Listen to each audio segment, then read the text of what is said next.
Okay. So this is Armchair Session number 17. We've got the Bohemian Rhapsody behind us. My sweethearts, it's the sun setting. We're watching the sunset, and you guys are watching us watch the sunset. But it's setting and it's cooling off out here, which we've said a few times because we're cold-natured. And my baby's going in to get. Would you mind closing the windows while you're in there, sweetheart? Sure, babe. Thank you. It'll be a lot warmer when we go in. It was so nice and lovely. We had to open all the windows today, but now it's getting cold and we'll probably have the heater on all night.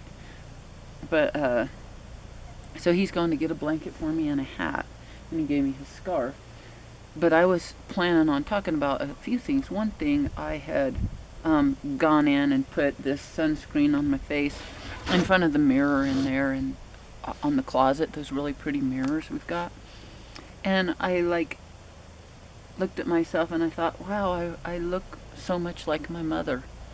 And I thought, I really hope I look like my mother. I hope that my siblings watch this show and think, man, she reminds me so much of Mama. And that other family members think, wow, she looks and she reminds me of her mother.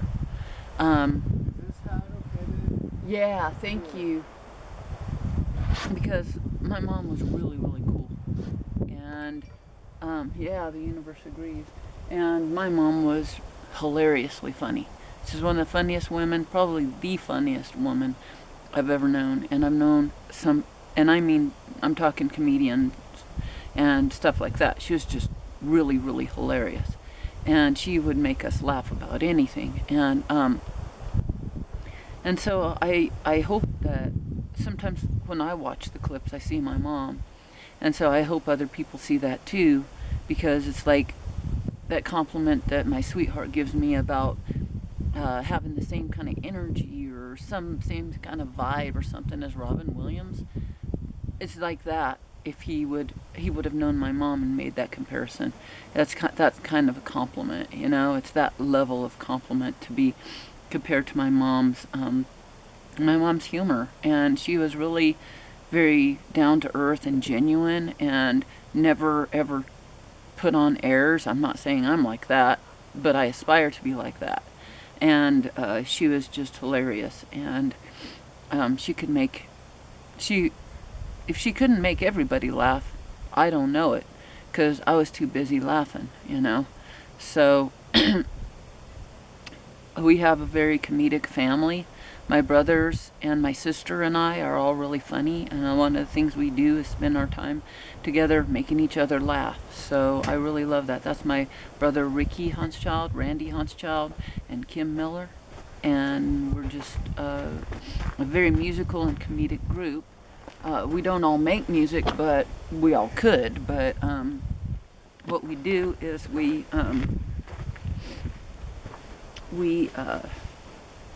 love music, and I'm going to be playing some music here in a little while. I was going to make a confession about a bad thing I've done lately, and so I'll just confess.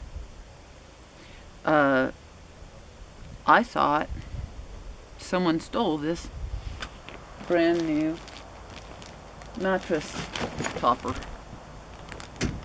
I wasn't sure that they did, but I was worried they did.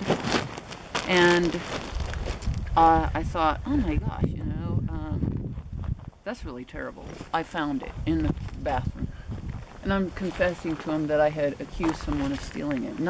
I didn't tell the person, which is even worse. Like, it's even less integrity. I was just talking bad about them behind their back to my sweetheart. But I didn't really say for sure. I just suspected that person strongly.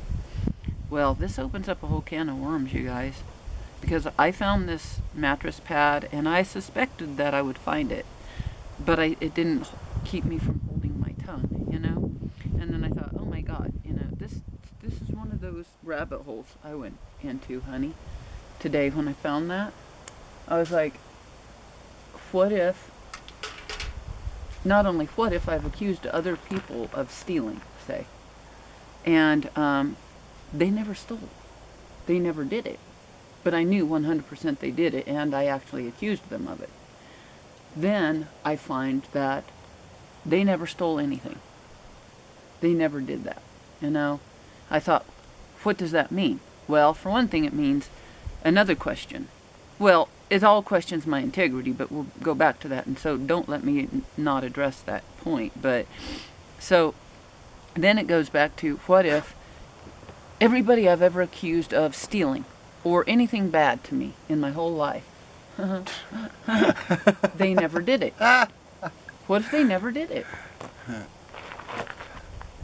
What if it's not the way it looked?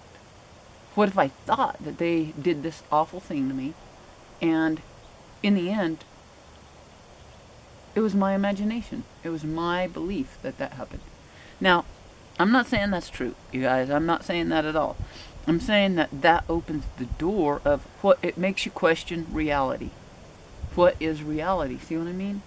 It's like, okay, I had a reality that this person stole this. Well, when I realized this, I doubled over like you just did. I went, oh man. Even in my heart, I made this accusation that was inaccurate. Okay. So it opens up a whole door of what is reality. It like pulls a block out of this big foundation of reality that says, ooh, what you think might not be true. Okay, and then what happens when you pull that block out? Every fucking block in the whole fucking deal crumbles because they're all connected. So now you don't have reality anymore. You have to build a new reality. You can't be left with no reality. You can't have that. You have to have a reality, so you have to rebuild it. So now your new reality is, I may not know everything.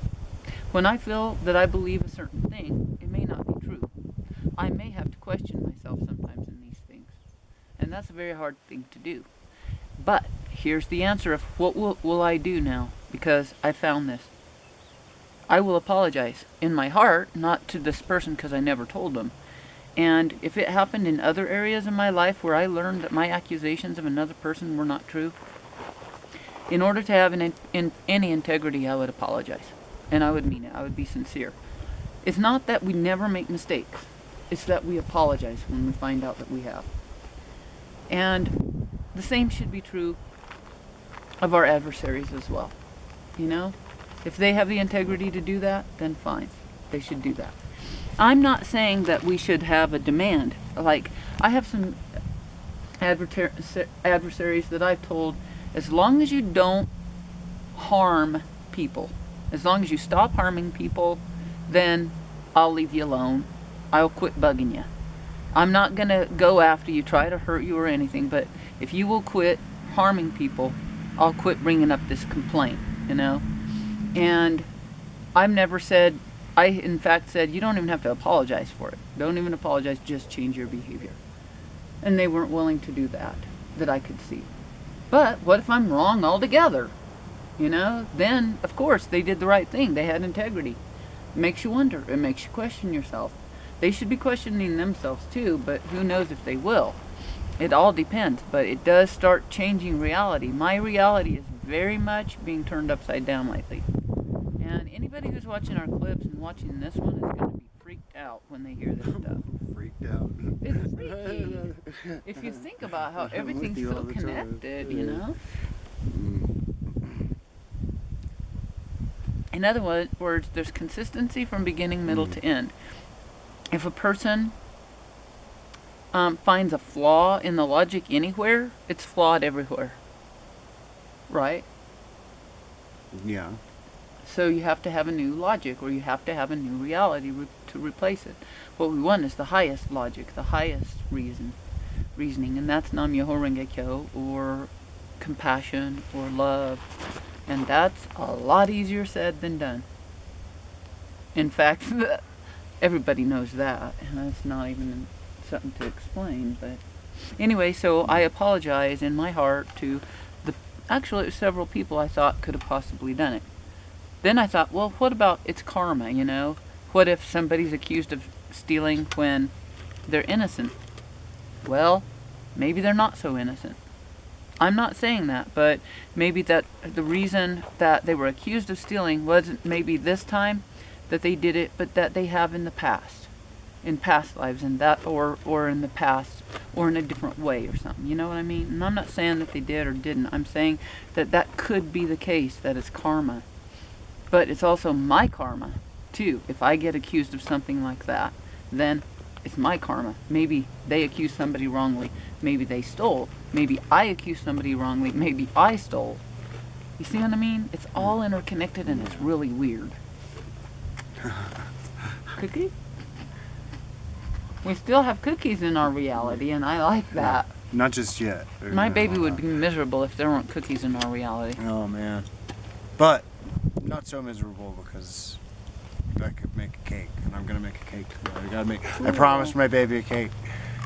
I had this bag of cookies last night, and I was like, "Hey, baby, I better not eat all these cookies." And then I told because you him might want some. She's like, "Baby, you eat all those cookies, but you make me a cake." Yeah. I was like, "Okay, baby." And then when I saw all the cookies were gone, I'm like, "You ate all the cookies." I mean, I ate all the cookies, you guys. No, I was agreeing to every single one of them. Did I? Or well, or maybe I didn't think about the chocolate future chip without cookies. it. Yeah. I'd actually eaten all of those the night before. I'm terrible, you guys. Well, he left me the best cookies. Now I want to share them with him. Where are you going? Just grabbing a lighter. Mm.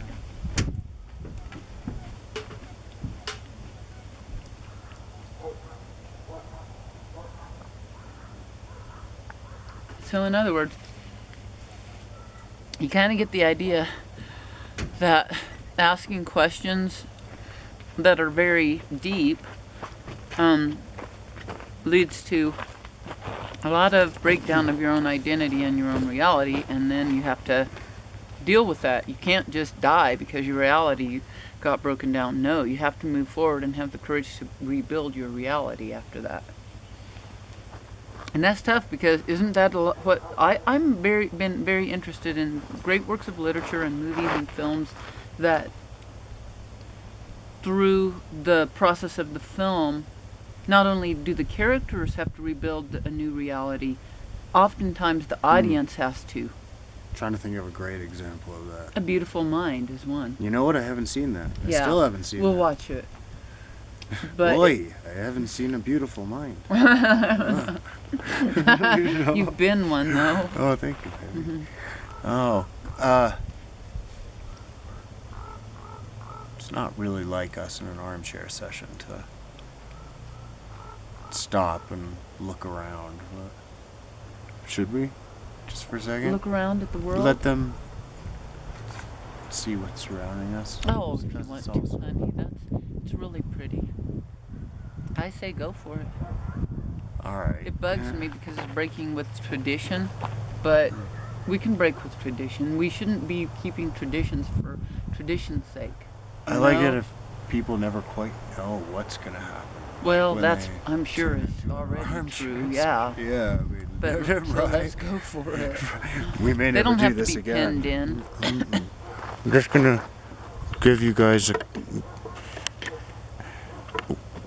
quick. You can take it slowly. It's so gorgeous up here. We just love it. Into. And honey, I'm gonna leave those rugs out overnight, and I'm gonna leave that trash out overnight, because the wind's not gonna blow it away, and we can gather it all up tomorrow and throw it away all at once. Is that cool with you? Yeah, that's totally cool, babe. Okay, since I elected to break with tradition, just going to.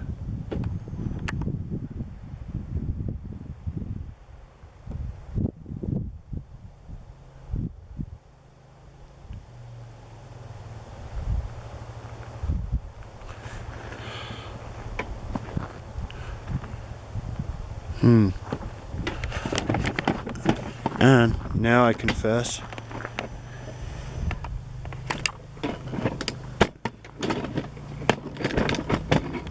I wish I hadn't done that. But that'll make this Why? special. I don't know. It's probably because I was uncomfortable about it breaking with tradition. Okay, well, we read an article last night I want to give credit where it's due if I can find it. May not be able to because we only have one bar here. And no, we're not still drinking.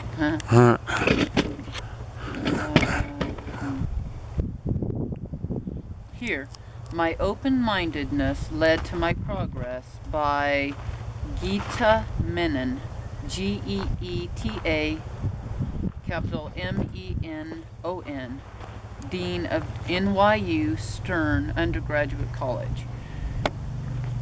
So I found this article on LinkedIn and read it, and basically she learned in her life that her successful life that well, you tell them if you want to. I've been talking a lot. Well, her story is it seemed a lot about her arriving and where she was in life, not by having like